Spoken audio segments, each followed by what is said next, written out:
Je vais vous montrer une méthodologie complète pour rédiger un article Skyscraper, donc un long article optimisé pour le SEO avec ChatGPT. Qui je suis pour vous montrer ça? Ça fait 7 ans que je travaille dans le web marketing, j'ai travaillé en tant que freelance, j'ai travaillé dans des agences, j'ai travaillé au sein d'entreprises et maintenant je travaille dans une école qui forme les développeurs et je suis spécialisé dans la création de contenu vidéo et la création de contenu textuel, notamment pour le SEO. Donc, je dis pas que ça fait 55 ans que je fais du SEO, mais je suis pas non plus un lapin de 6 semaines qui a lu 2 livres d'Olivier Andrieux et qui vous sort des grandes vérités. Hein. Mais on va essayer d'aller assez vite puisque vous m'avez fait comprendre que sur TikTok, on n'est pas là pour se poser tranquillou. Alors, on va juste voir comment rédiger du contenu. Je vous ferai certainement une vidéo prochainement sur comment faire une stratégie SEO complète depuis l'élaboration jusqu'à la production de contenu grâce à une intelligence artificielle en faisant certainement une stratégie topical authority, ce qu'on appelle. Là, on va voir comment rédiger un texte long optimisé pour le SEO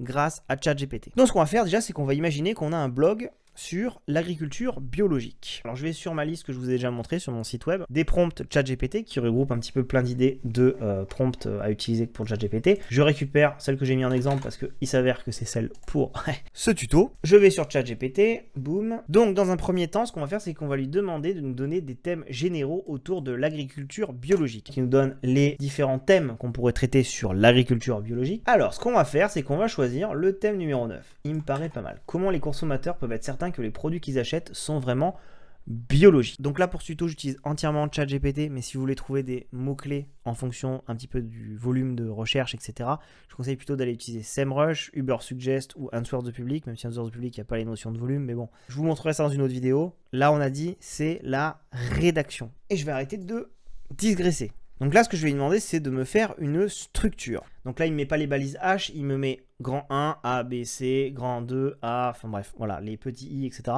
On s'en fiche un petit peu, hein. L'idée, c'est d'avoir le bon contenu. Là, on voit qu'il me génère une table des matières qui est potentiellement très longue. Si on part du principe que chaque petite sous-partie, on va essayer de rédiger au minimum 300-500 mots, on peut arriver facilement aux 10 000 mots. Voilà, donc là, il nous indique déjà qu'il est prêt à nous aider à développer chaque section si on le souhaite. C'est formidable puisque c'est exactement ce qu'on va lui demander. La partie d'après, ça consiste à lui demander de rédiger partie par partie.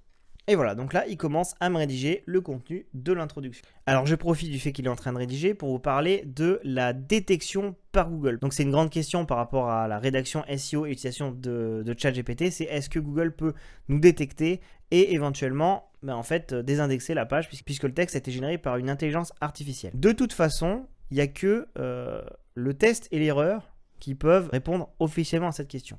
Mais je vous ai 2 informations que j'ai.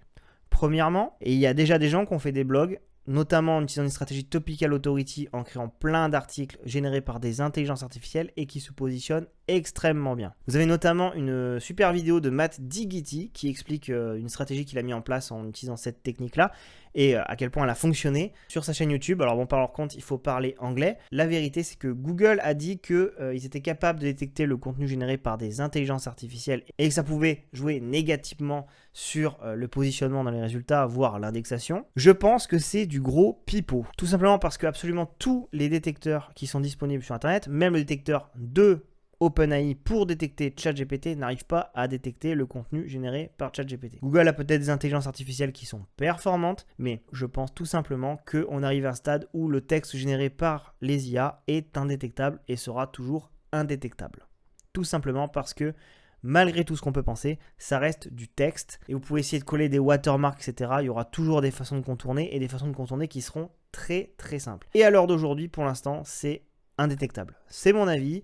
Il y a des gens pour qui ça a marché. Après, si vous faites un article et que ça ne marche pas, peut-être que c'est parce que vous êtes fait gauler par Google. Mais on revient à notre rédaction. Donc Poppy nous a rédigé notre introduction. Mais je la trouve un peu courte. Moi, je veux que ce soit un peu plus long. Donc je vais lui dire, rallonge cette introduction.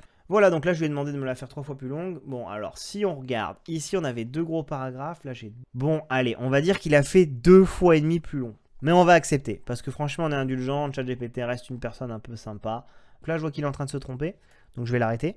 Une petite nouveauté sur ChatGPT, justement, un truc qu'on ne pouvait pas faire avant, vous avez le petit bouton stop ici pour l'arrêter. Rédige un A, ça doit pas être suffisamment précis pour lui. Et apparemment, il peut pas mettre de gras, ce qui est dommage. Ça veut dire qu'on sera obligé de se relire et de rajouter nous-mêmes le gras. Hein. Le gras qui est une pratique quand même très importante quand vous faites du contenu pour le SEO aussi. Hein. La lisibilité, c'est important. Il y a beaucoup de gens qui lisent en transversal. Voilà, donc là, il commence à nous rédiger la partie A. Voilà, donc tout simplement, vous lui faites rédiger partie par partie les différents éléments. Vous pouvez lui demander de développer le contenu si à un moment donné, parce que ça lui arrive au bot de se couper au milieu d'une phrase, il suffit de lui dire continue et il reprendra là où il en était pour continuer à rédiger. Et ensuite, essayez d'être malin. Vous pouvez utiliser cet outil pour faire plein de choses. Vous pouvez utiliser pour faire différents éléments. Quand j'ai montré des tableaux, lui faire des éléments de FAQ aussi pour, par exemple, en bas de votre article, pour répondre rapidement à des questions, les mettre en rich snippet pour apparaître en données enrichies sur les résultats de Google. Et d'ailleurs, on va essayer un truc, parce que le gras, c'est vrai que du coup, on est techniquement obligé de le rajouter en lisant et en le rajoutant nous-mêmes. Mais qu'est-ce qui se passe si on lui dit de nous rédiger la partie au format HTML en ajoutant du gras et les balises H. Alors, vous voyez, il me rajoute directement du gras aussi en HTML. Donc là vraiment, si vous voulez la jouer hyper feignant, vous pouvez directement utiliser ça. Relisez toujours ce qui est rédigé par ChatGPT. Même si c'est simplement pour des articles SEO, ChatGPT est capable d'écrire d'énormes trucs complètement erronés.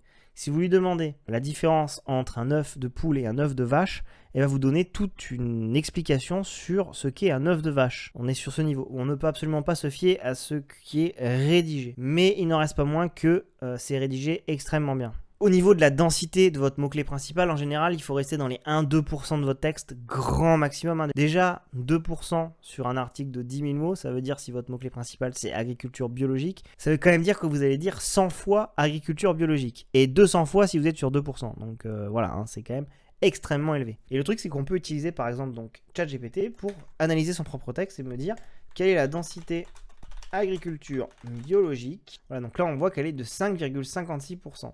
Ce qui est beaucoup trop élevé. Donc on peut dire reformule cette partie. Et là, eh ben, il repart sur une reformulation en prenant en compte ce que je lui ai dit. Et vous voyez, du coup, il va chercher des variations de mots-clés. Il va me chercher production agricole écologique. Qui est une très bonne chose, hein, justement, la variation du mot-clé principal. C'est vraiment ce qu'on recherche en fait. Voilà, donc là, l'idée c'était de faire un passage rapide sur la rédaction d'articles pour le SEO grâce à ChatGPT. Mais je pense faire une série de vidéos plus poussées sur chaque partie plus précise de tout ça à l'avenir. Donc pense à t'abonner et n'hésite pas à me dire en commentaire les sujets sur lesquels tu voudrais que je parle.